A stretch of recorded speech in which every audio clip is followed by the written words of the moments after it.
April is National Autism Awareness Month, and statistics show 1 in 88 births will result in a child with autism. To help raise awareness on the fastest growing developmental disorder in the United States, we have Jose Cantu and Stephanie Wilson here to talk to us about how you can help. And good morning again. Good morning. Thanks so much for being with us. So let's get started. Tell us about this great event happening at Port Isabel. It's an Autism Awareness Walk and Fun Run that will be tomorrow morning, bright and early, 8 o'clock at the Port Isabel High School is the starting point on Highway 100.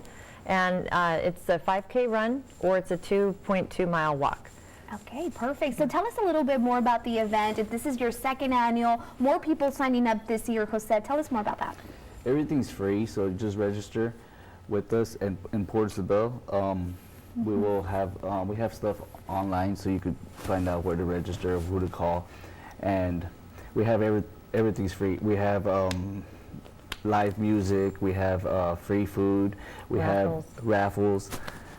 Yeah, a lot of great stuff. And yes. You know, last year you were saying 70 people signed up. You ended up with 1,000 showing up. This year, 500 have signed up. Right. So who knows how many are going to, the entire valley might end up there. Yeah, and that'd be great. And honestly, the main point is we want people to go home knowing a lot more about autism, you know, what to look for. And it's amazing. I come across people all the time that, you know, they'll be like, oh, you know, my nephew, we kind of think maybe, but we're not sure.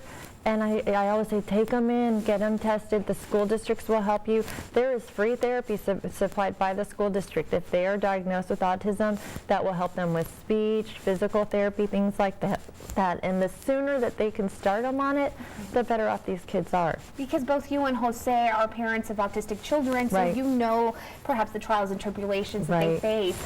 Tell me about your experience. How early can someone detect this, and what are some warning signs? Yeah, well, you know, and all the kids are different. Some, you'll see some things right at birth, like with my son, with Jose, his son, it showed up later. I would say number one thing, lack of eye contact. If your kids aren't giving you eye contact, they're constantly looking away and you're like, oh, you know, calling their name, they never look at you. In pictures, you can't get them to look. That's a real big warning sign right there. A lot of the kids, just the eye contact is too much for them. Lack of speech is another. And lost speech, like they might be speaking and then they lose it. And my son actually did start talking full words, everything, and then all of a sudden they went away and it was gone for years. And he's still trying to recover speech. And it's more prevalent in boys for some reason. Correct. It's one out of every 55 in boys.